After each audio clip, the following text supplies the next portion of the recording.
This is a full set of Sabian Crescent Element cymbals, and you can listen to these exact cymbals only right here at 3 for Parker. Crud, I dropped a stick.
Okay, let's talk about these cymbals. You know, as I mentioned, this is a full set of Sabian Crescent Element cymbals. And what I mean by full set is that the element line is fairly small. It's got these two crashes, 16 and 18 inch. On the hats, you can choose between 14 or 15 inch. I took the 14. And then on the rides, there's four choices. They're basically, though, choosing between a 20 inch, like I took, and the bigger 22 inch. And of those two sizes, it's got two different finishes. You either get this traditional lathe version, or there's what they call the distressed, which is the unlathe, where it looks like this, unlathed, raw, hammered pattern. The unlathed distressed ones are much darker. I mean, they have that true dark ride type sound to them. And I wanted a more traditional sound, so I stuck with the lathed traditional version of the ride. And then, apart from the crashes, hi-hat, and ride, the only other option is this china.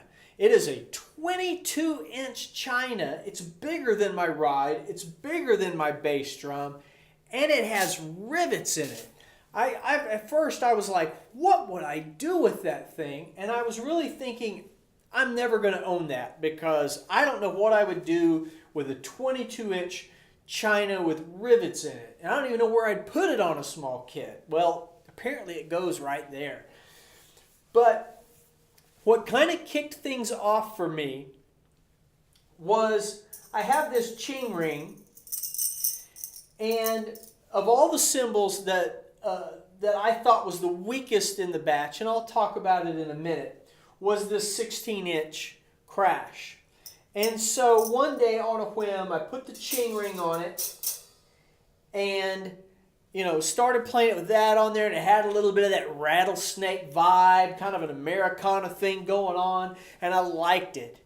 And I thought, you know what? That's kind of cool. Maybe having rivets on a china would be pretty cool as well. And so I ended up taking a serious look at this Crescent Element Chinese. And what I noticed was, as you see here, they're using it right side up with more of almost as an alternate ride. You get more of that sizzle ride out of it, just this dark sound coming out of this thing. And so when I realized that it could be an alternate to a ride, it started opening up, this palette of options that I wouldn't have otherwise. And when I listened to some video demos of it, I thought it was pretty cool sounding, so I went for it. Plus, it completes the set. And one thing that I really like about the Crescent Element line is that it is a small set.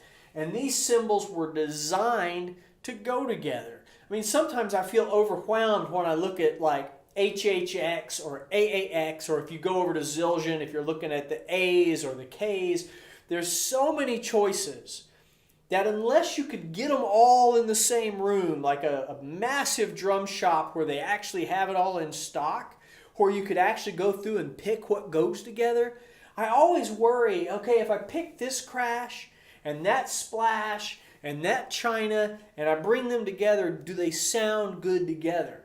And having a small line like this just sort of eliminates that. I mean, these cymbals were designed to go together in a set just like you see here.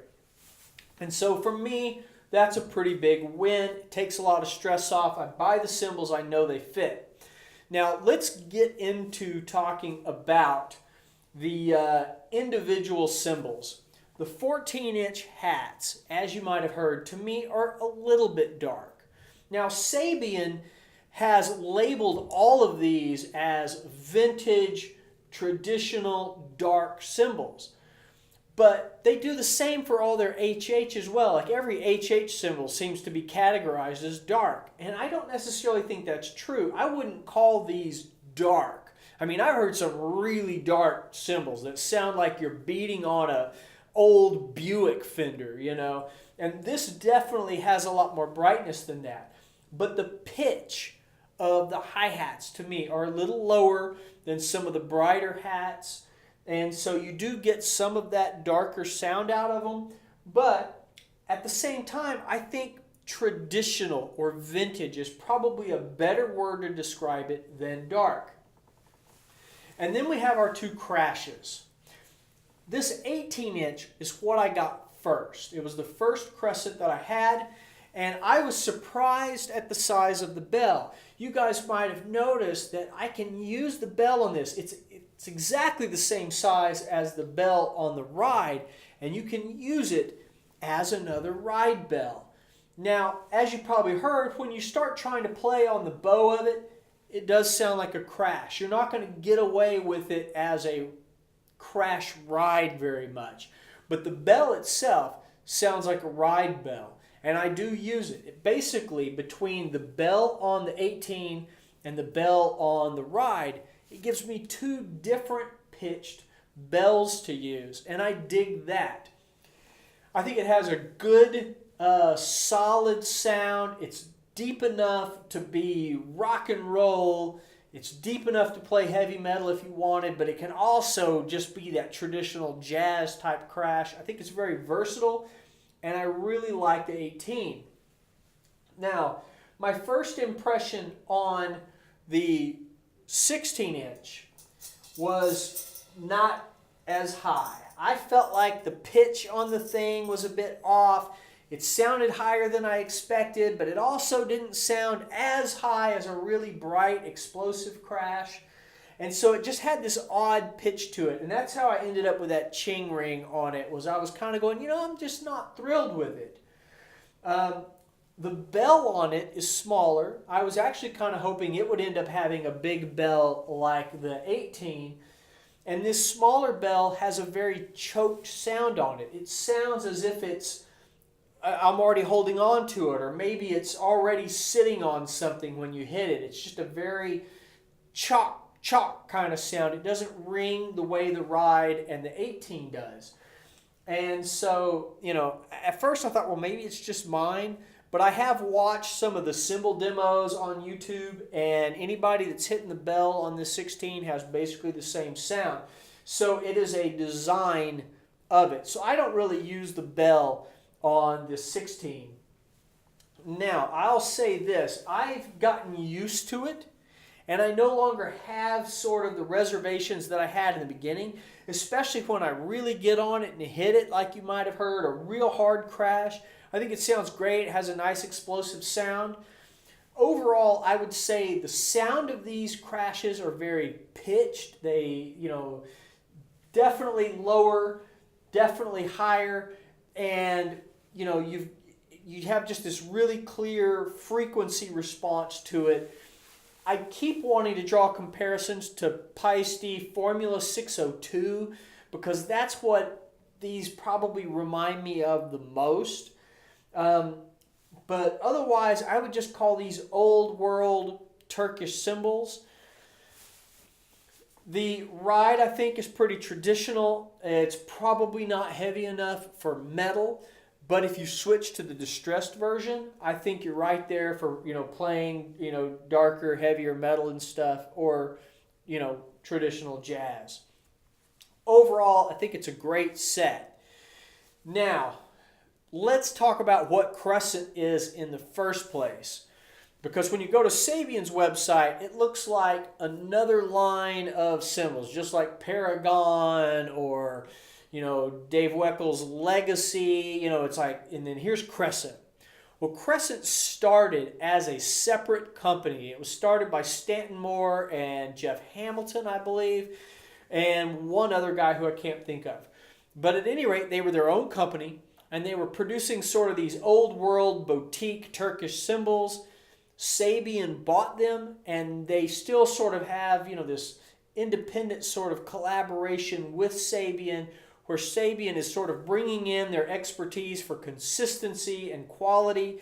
And then you've got, more like Stanton Moore and Hamilton being able to really sort of say, this is the feel we're going for.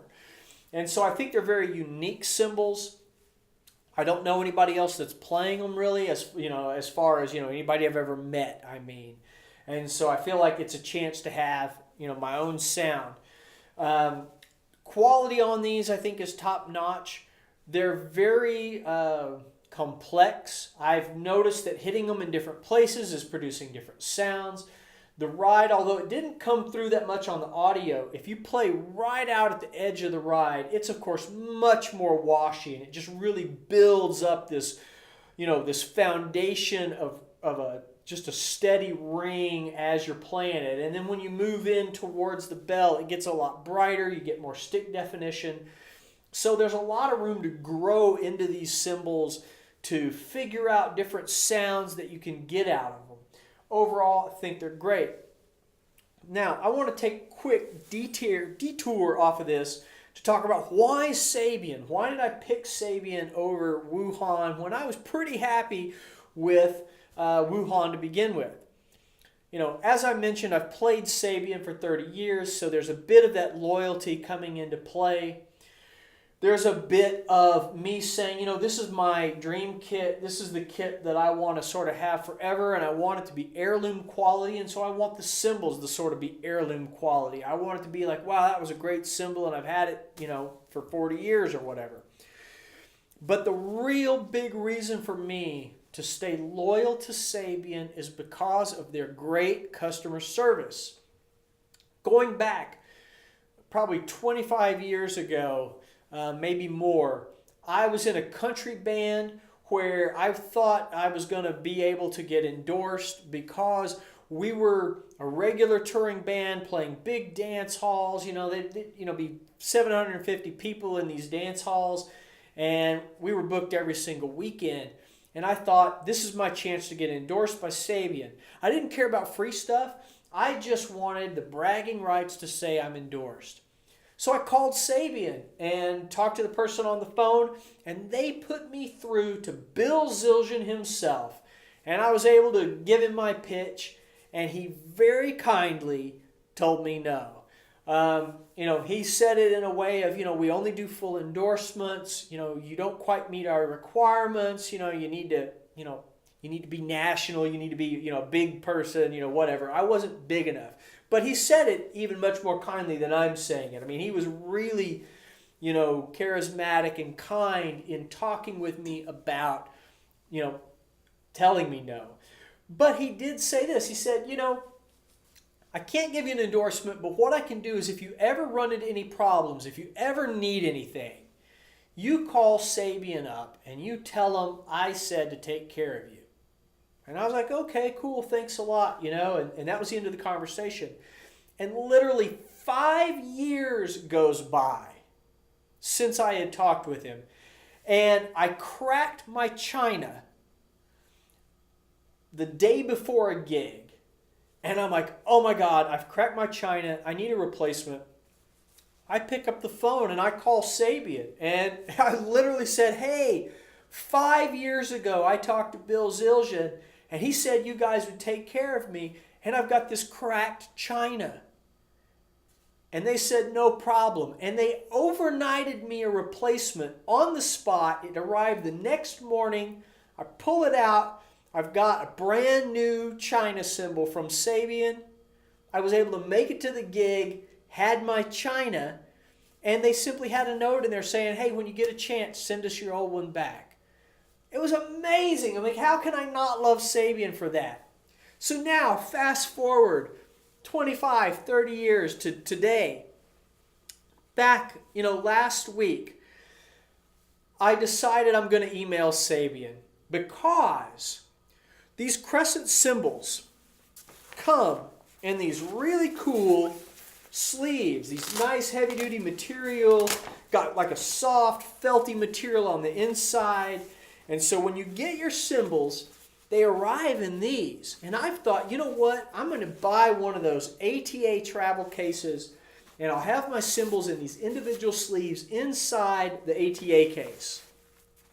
But one of these cymbals, I think it was the 16, did not come with the sleeve.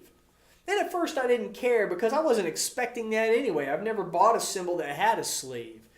But suddenly I find myself with sleeves for all of them but one. And I'm like, all right, I need to see if I can order one.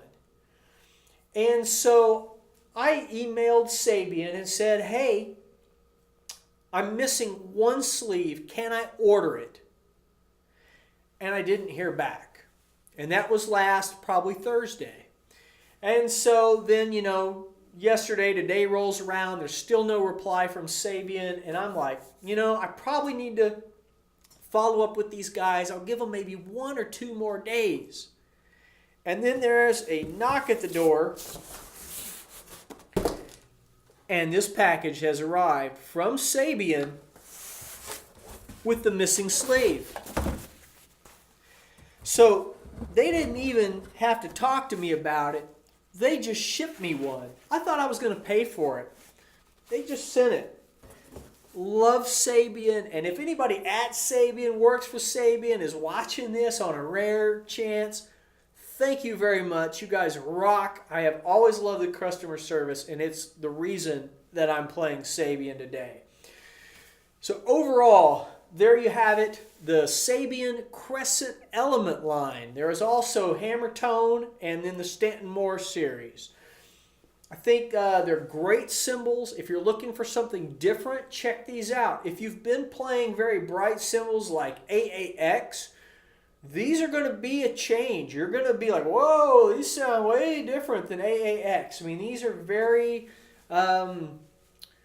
old world, old school, but truly complex, and I think they sound great. I think they have a dark edge without being too dark. There's no Buick fenders here. So there you have it. I hope that's useful. I've got one more thing to show you. Don't leave yet. In case you didn't know it, I build canister thrones. I've got this one for sale on Reverb right now. I'm hoping someone will actually buy it. But I can make these custom to whatever height you want, whatever finish you want. My thrones are made with maple shells, stainless hardware. I've got this aluminum brush strip around the base to keep it from getting scuffed. Heavy duty guitar amp feet. And then the top completely comes off.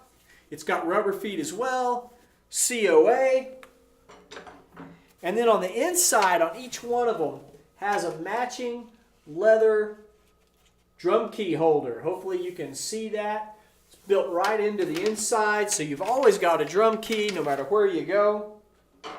And did I mention these are real leather? If you have something against leather, I can do it in vinyl. Check out parkerthrones.com for details. You can see samples of the different vinyls you can get, different leathers. I think they're top-notch quality, and I'm at about half the price of Gretsch and DW. I think DW is starting to make them. Gretsch is pricing these things at $900, and I can be less than half that cost. I would love to sell them even cheaper, but unfortunately material cost is what dictates it. So yes, canister thrones cost more than a rockin' sock, but you get a really cool canister throne, and honestly for me, after sitting on real leather, playing on a canister throne, I'm never going back to chrome imported legs. So, hope that's helpful. You guys take it easy. Check me out on parkerthrones.com or see Parker Thrones on Facebook. Until next time, see you later.